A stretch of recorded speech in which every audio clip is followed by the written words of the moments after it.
지난주 우리는요, 폭주하는 기관차 같은 사울의 인생을 찾아가신 하나님을 우리가 묵상을 했습니다. 사울의 인생을 찾아가신 그 이유, 예수가 그리스도이심을 알게 하시기 위함이었습니다. 구원은 예수가 그리스도이심을 아는 것으로부터 시작하기 때문이죠. 아울러서 그의 인생을 바꿔주시기 위하여, 그의 주인이 되주시기 위해서였습니다. 과연 예수 그리스도를 만난 이후에 사울은요, 전혀 다른 삶을 살게 됩니다. 자, 그런데 예수님께서 이 사울을 찾아가셨던 또 하나의 중요한 이유가 있습니다. 그를 통하여 하실 일이 있었기 때문입니다. 오늘 15절에 이렇게 말씀하고 있죠. 이 사람은 내 이름을 이방인과 임금들과 이스라엘 자손들에게 전하기 위하여 택한 나의 그릇이라. 택한 나의 그릇이라. 하나님께서 당신의 사람들을 통하여 어떤 일을 하고자 하실 때 주로 관용적으로 사용되었던 표현이 택한 그릇이다라는 거예요. 사실 이 사울의 회심은요, 기독교 역사의 획을 긋는 그런 일이라고 말씀을 드렸습니다. 그리고 이후에 하나님께서 사울을 통하여 행하신 그 일들을 보면은 정말로 하나님이 얼마나 위대하신 분인지, 그리고 그 일에 사울이 얼마나 귀하게 쓰임 받았는지를 알 수 있습니다. 그렇다고 사울 혼자 이 많은 일들을 감당해낸 것이 아니죠. 사도행전과 바울 서신을 보면은 이 사울과 함께 복음의 동역자로서 귀하게 쓰임 받았던 사람들이 얼마나 많은지 몰라요. 바울 혼자서 그 많은 일을 감당한 게 아니라 때로는 이름 모를 그 위대한 동역자들이 바울 곁에 있어 주었기 때문이죠. 자, 그런데 그 중에 정말 중요한 한 사람, 사울이 회심을 경험하기 이전에 하나님께서 이미 예비하신 또 한 사람이 있어요. 바로 아나니아라는 사람이죠. 사울이 그토록 위대한 복음 전도자가 될 수 있게 해 주었던, 어쩌면 결정적 역할을 한 사람이 아나니아입니다. 그도 그럴 것이, 다메섹에서 부활하신 주님을 만난 이후에 이 사울은요, 아무것도 보지 못하고 먹지도 못하고 마시지도 못하고 거의 죽은 것과 다름없이 사흘을 보내게 되죠. 하지만 이 아나니아를 통하여 그가 다시 보게 되고 성령으로 충만케 되고 세례를 받게 되고, 그리고 또 음식을 먹고 강건하게 되면서 이후에 하나님 쓰시는 귀한 일꾼으로 세워지는 걸 볼 수 있기 때문입니다. 자, 이 아나니아라는 사람이 어떤 사람인가? 학자들은요, 아마도 오순절 성령 강림이 있었을 그때에 예루살렘에 왔다가 사도들로부터 복음을 전해 듣게 되지 않았을까? 아니면 지금 이 사람이 다메섹에 있잖아요. 다메섹은 당시 교통의 요충지였는데 이곳을 드나드는 그리스도인들을 통하여 복음을 듣고 또 그리스도인이 된 것으로 그렇게 추정을 하고 있습니다. 사도행전 22장에서 바울은요, 이 아나니아를 일컬어서 율법에 따라 경건한 사람이었다, 그리고 모든 유대인들로부터 칭찬을 받는 사람이었다라고 합니다. 그러니까 적어도 이 사람이 회심 전에도 얼마나 신실한 유대교인이었는지 알 수 있습니다. 자, 그런데 하나님께서 이 사람을 만나 주시고 이제는 그리스도를 따르는 사람이 되게 해주신 거예요. 어쩌면은 사울의 그 블랙리스트 가장 첫 줄에 있을 사람일 수도 있습니다. 자, 그렇다면은 하나님께서 왜 이 아나니아를 사울에게 보내시는 걸까요? 사실 우리는 그 사울이 그 엄청난 그런 회심의 사건이 있게 해 주었던 그런 결정적인 역할을 한 사람이 이 아나니아라고 하면은 과연 이 아나니아는 정말 대단한 사람이겠구나, 그렇게 생각할 수 있어요. 맞죠? 하지만 사실 이 아나니아는요, 그냥 평범한 그리스도인이었을 뿐입니다. 지난 5장에서 삽비라의 남편으로 이 아나니아라는 이름이 기록되고 있고요. 23장에 가면은 대제사장 중에 한 사람이 아나니아였습니다. 무슨 말이냐 하면은 당시 이 아나니아라는 이름은 아주 평범한 흔한 그런 이름이었다는 거예요. 그래서 이 아나니아라는 이 사람 사도행전 22장에서 한 번 더 언급이 되고 나서는 더 이상 성경에 기록조차 되지 않고 있습니다. 그 엄청난 역할을 한 사람인데 성경은요, 이 아나니아라는 사람에 대해서 더 이상 언급을 하지 않는 거예요. 왜냐하면은 이 사람보다도 이 사람을 통하여 일하시는 하나님이 더 위대한 분이기 때문에, 그리고 이 사실은요, 저와 여러분들에게도 엄청난 도전과 위로가 됩니다. 왜냐하면은 나 같은 사람이 뭘 할 수 있을까? 자신의 어떤 그런 처지와 또 환경을 보면서 한없이 숨고 또 부끄러워할 수 있는 그런 우리 그리스도인들, 그가 누구라 할지라도 하나님께서 사울이 정말로 그 엄청난 일을 하게 하는 그런 역할을 했던 아나니아처럼 사용될 수 있다는 사실을 도전받게 되기 때문이죠. 자, 그렇다면은 왜 하나님께서는 이 아나니아를 사울에게 보내시는 걸까요? 그리고 이 일이 저와 여러분들에게 주는 도전이 과연 어떤 걸까요? 오늘 두 가지를 한번 좀 나눠볼 텐데요. 먼저는요, 이 사울이 예수 그리스도를 믿는 그 교회 공동체와 연합되게 하시기 위함입니다. 여러분, 모든 그리스도인은 이 땅에서 교회로 존재합니다. 왜냐하면 교회라는 것이 세상에서 불러주신 그 사람들의 공동체이기 때문이죠. 그래서 교회는 어떤 눈에 보이는 건물이 아니라 사람이에요. 더군다나 이 교회는요, 예수 그리스도의 몸이에요. 우리가 예수 그리스도를 믿고 예수 그리스도와 관계를 갖게 되는 그 순간부터 우리는 예수 그리스도의 몸을 이루는 한 지체가 된다는 건데, 바로 그 몸인 예수 그리스도의 교회의 한 지체로서 저와 여러분들이 살아가는 것입니다. 여러분, 여기서 우리가 알 수 있는 분명한 사실이 있습니다. 진정한 회심, 구원은요, 내가 교회 공동체와 연합해 있는가, 이것을 보면 알 수 있어요. 물론 무교회주의자들이 있어요. 신앙이라는 것이 나와 하나님 간의 1대1의 관계, 그 수직적인 관계일 뿐이지 뭐 교회가 왜 필요하냐, 그렇게 말하는 분들이 있을 수 있어요. 요즘같이 교회가 세상에서 손가락질 받는 시대면 더 그럴 수 있고요. 가나안 성도가 갈수록 늘고 있는 때라면 더 그럴 수 있어요. 여러분, 가나안 성도들이 왜 가나안 성도일까요? 교회의 환멸을 느꼈기 때문에 필요 없다고 생각하는 거예요. 하나님도 알고 계실 거예요. 이 땅의 교회들이 제 역할을 못하고 있다는 사실, 문제가 너무나 많다는 사실, 하지만 분명한 사실, 그래도 하나님의 교회는 하나님이 세우셨고, 그리고 이 땅 모든 그리스도인들은 이 교회로서 존재한다는 사실, 무엇보다도 하나님께서 온 우주 가운데 가장 귀하게 여기시는 공동체, 이 교회라는 사실, 왜냐하면 그 아들 예수 그리스도의 핏값으로 세워졌기 때문이죠. 아울러서 저나 여러분, 구원받은 모든 그리스도인은요, 이 교회 공동체를 통하여 예수가 누구인지 더 깊이 알아가고, 그리고 그분의 장성한 분량에 이르기까지 자라게 되는 줄 믿으시기를 바랍니다.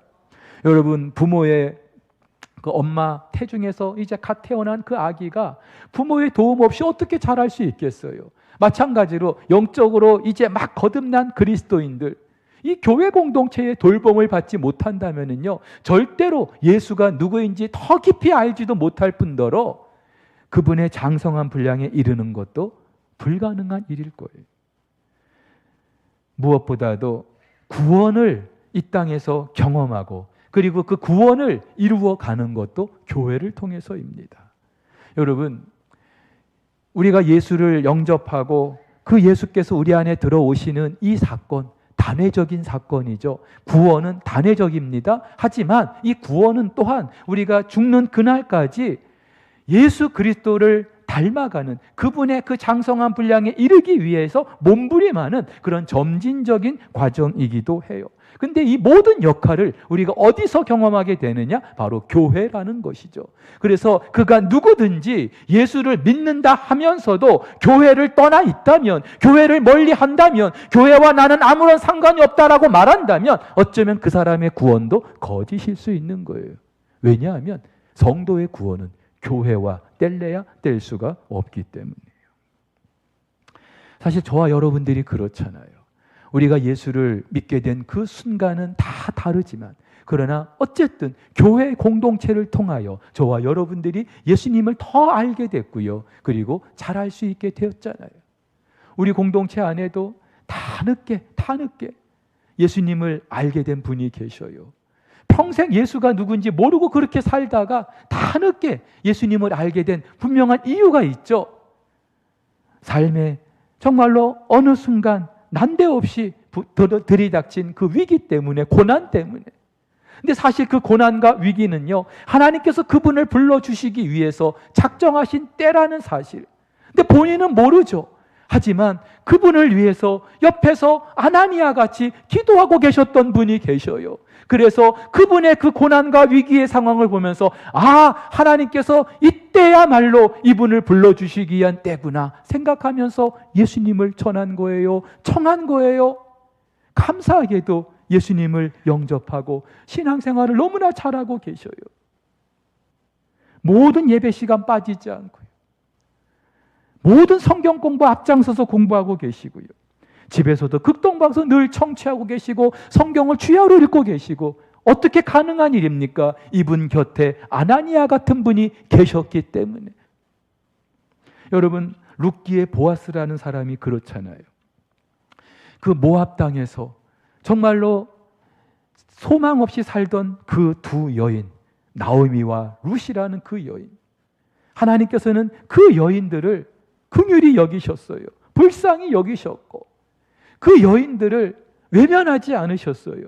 그래서 그 여인들을 떡집으로 일컫는 베들레헴으로 불러주십니다. 그런데 이 과정에서 하나님께서 미리 예비하신 사람이 있어요. 보아스라는 사람이죠. 사실 사사시대는요, 다들 자기 소견에 옳은 대로 살던 시대예요. 내가 말하는 것이 법이고 내 뜻대로 그냥 내 마음대로 살아도 아무런 뭐라 그럴 사람이 없어요. 자, 그런 때에 율법에 아무리 기업물을 자로서의 그런 규정이 있다 할지라도 무시하면 그만인데, 이 보아스라는 사람은 그럴 수 없었던 거예요. 왜냐하면은 하나님께서 그 마음을 감동하셨고, 무엇보다도 당신의 그 두 여종을 거둬주시기 위하여. 여러분, 만약에 나오미와 룻이 그렇게 하나님의 인도하심을 받고 그 유다 땅에 왔는데 아무도 반겨주는 사람이 없었다면 어땠을까요? 떡집 베들레헴으로 알고 왔는데 손에 마른 떡 한 조각도 쥐지 못했다면 어땠을까요? 근데 참 감사하게 하나님께서는 오늘 이 사울을 위해서 예비하셨던 아나니아처럼 보아스를 예비하셔서 그 나오미와 룻이 하나님의 그 사랑을 가슴 절절히 경험하게 해주셨어요. 감사한 것은 우리 공동체 안에도 이런 분들이 너무나 많다는 거죠. 물론 저나 여러분이 큰일 못할 수도 있어요. 그리고 또 어쩌면 저나 여러분들에게도 여전히 아나니아 같은 사람 필요할 수도 있어요. 그래서 내 주변에 혹시 아나니아 없나? 보아스 같은 사람 없나? 두리번거릴 수도 있어요. 하지만 적어도 저와 여러분들이 예수를 그리스도로 알고 믿고 영접하고 그리스도인이 되었다면 그 순간부터 저와 여러분들은 또 다른 사울 같은 일을 위해서 보아스의 역할, 아나니아의 역할을 감당해야 될 줄로 믿습니다. 자, 그런데요, 하나님께서 이 아나니아를 사울에게 보내신 더 중요한 이유가 있습니다. 그것은 바로 용서와 용납을 경험하게 하시려고요. 여러분, 사울이 누굽니까? 그리스도의 원수였어요. 그리스도의 복음을 부정하고 그를 따르는 사람들을 옥에 가두고 체포하고 죽이기까지 했던, 그래서 예수님도 네가 왜 나를 박해하느냐 그렇게 말씀하실 정도였어요. 그런데 그 예수께서 자기를 지금 받아주시는 거예요. 자기 같으면 전혀 있을 수 없는 일인데 그 예수께서 자기를 받아주신 거예요. 자, 그렇다면 자기가 그 예수께 받아들여졌다는 이 사실을 어디서 어떻게 확인할 수 있었겠습니까?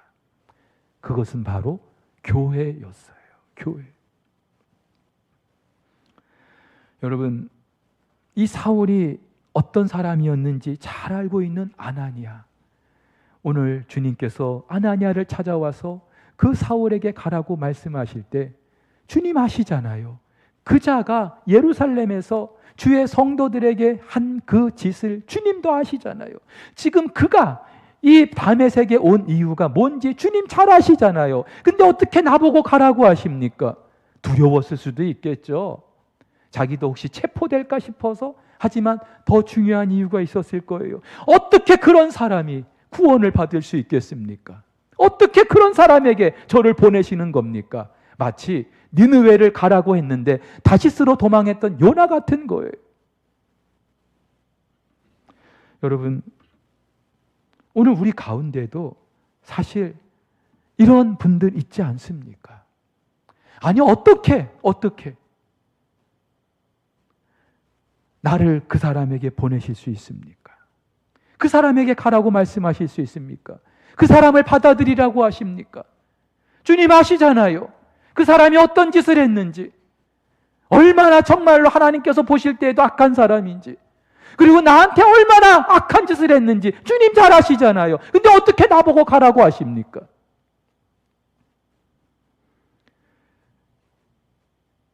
근데 여러분, 사실 이 세상이 그렇잖아요. 나와 다르면 그냥 X 해버리잖아요. 때로는 종교의 이름으로 무차별하게 박해를 하지 않습니까? 종족이 다르다는 그 이유만으로 뭐 몇백만 명 죽여도 눈 하나 깜짝하지 않는 그런 역사 우리가 기억하고 있지 않습니까? 같은 종교 안에서도 종파가 좀 다르다고 서로 원수처럼 그렇게 으르렁거리는 것, 지금 우리가 살고 있는 이 세상이 겪고 있는 일들이에요. 근데 우리 그리스도인들도 마찬가지예요. 뭐 좀 다르다고, 지향하는 바가 틀리다고, 너는 내가 절대로 가까이 할 수 없는 사람이다, 너와 나는 함께 할 수 없다, 그렇게 선 그어버리는 그런 일들이 얼마나 비일비재합니까? 자, 그런데 참 감사하게 이 아나니아는요, 가라 하시는 그 주님의 말씀에 그대로 순종합니다. 반박은 했지만 그러나 그래도 가라 하시는 그 주님의 말씀에 예, 알겠습니다 하고 가는 거예요. 그리고 나서 사울을 찾아가서 뭐라고 말합니까? 형제 사울아, 형제 사울아. 아마도 이 사울이 예수 그리스도를 만나고 나서 제일 처음으로 그리스도인으로부터 들었던 말이 이 형제라는 말일 거예요. 물론 당시 초대교회 모든 성도들 형제라고 자매라고 불렀을 거예요. 우리도 서로 형제 자매 그렇게 부르지 않습니까? 하지만 적어도 사울에게는 어울리지 않는 말이죠. 그리스도의 원수였던 이 사울에게 어떻게 형제라고 말할 수 있겠습니까? 그런데 어떻게 이 아나니아는 그 사울을 찾아가서 형제라고 말할 수 있었을까요? 여러분이 형제라는 헬라어 아델포스라고 하는데, 이 아델포스라는 말은요, 그 델푸스, 여인의 그 자궁을 말하는 델푸스라는 말에서 유래가 되었어요. 무슨 말입니까? 형제는 같은 그런 자궁에서 태어난 사람을 형제라고 하는 거죠. 그렇잖아요. 한 어머니 태에서 난 사람을 형제, 자매라고 부르지 않습니까? 그렇다면 지금 아나니아가 이 사울에게 형제 사울아 이렇게 말하고 있는 것은 나도 당신도 이미 예수 그리스도라는 같은 자궁에서 태어난 그리스도인이라는 사실을 알고 있었기 때문에 그것을 지금 사울에게 분명하게 인식을 시켜주고 있는 거예요.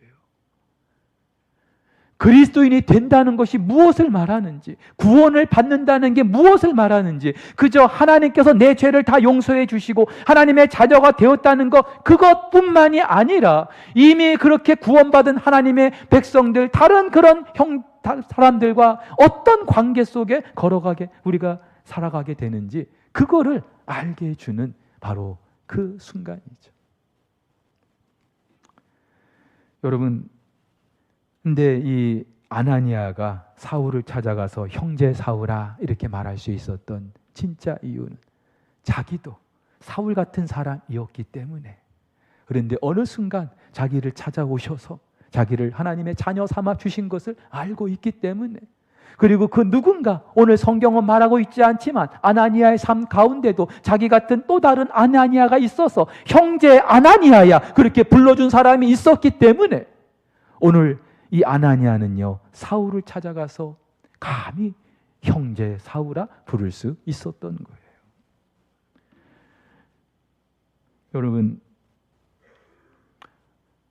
우리가 이미 예수 그리스도를 한 주로 모시고 하나님의 자녀가 되었다고 하면서도 혹 우리 가운데 그 무엇 때문에 형제라고 그렇게 부르기를 주저하고 있는 분들이 계시다면, 나의 그런 가족으로 받아들이는데 여전히 좀 불편함이 있는 분들이 계시다면은 그 사람 때문이 아니고요, 내가 하나님과 내가 그리스도와 어떤 관계에 있는지 그것을 아직 모르기 때문에 그런 거예요. 우리는 이 아나니아가 참 대단하다 그렇게 생각할 수 있죠. 윌리엄 바클레이라고 하는 성경학자도 이 아나니아를 일컬어서 기독교 교회에 잊혀진 그 영웅 가운데 한 사람이다 그렇게 말할 정도예요. 그렇죠? 기독교 역사 가운데 사울의 회심이 한 획을 긋는 것이었다면 그 결정적인 역할을 했던 이 아나니아는요 정말로 위대한 사람 맞아요. 하지만 그렇다고 해서 이 아나니아가 대단한 사람이었다는 게 아니에요. 하나님은 누구든지 이 아나니아와 같은 일을 해 주기를 바라고 계시고 또 우리는 그렇게 살 수밖에 없기 때문이에요. 제가 얼마 전에 유키즈 원더 블럭이라는 TV 예능 프로그램을 본 일이 있어요. 근데 그때 장기이식 코디네이터라고 하는 좀 생소한 직업을 가진 한 여성분이 출연을 했습니다. 장기이식 코디네이터, 장기를 이식하는 그 과정에서 모든 행정적인, 의료적인 업무를 감당하는 분이에요. 특별히 장기를 이제 누군가에게서 이제 이식을 해야 될 거 아닙니까? 받아야 될 거 아닙니까? 그리고 이제 정말로 그 장기가 필요한 사람에게 전달을 해줘야 될 거 아닙니까? 근데 그 시간이 정말 촌각을 다툰다는 거예요. 그 장기마다 골든 타임이 있는데 이 심장 같은 경우는요 4시간밖에 없다는 거예요. 그래서 어떤 사람에게서 그 심장을 이제 이식 받아서 다른 사람에게 이식을 시켜주는 그 시간 1초가 아까운, 그러니까 이분은 항상 뛰어다니는 거예요. 근데 이것보다 더 힘든 일이 있다고 합니다. 이제 장기를 기증받아야 될 그 가족들을 찾아가서 그 장기 기증을 권유하는 일이라고 합니다.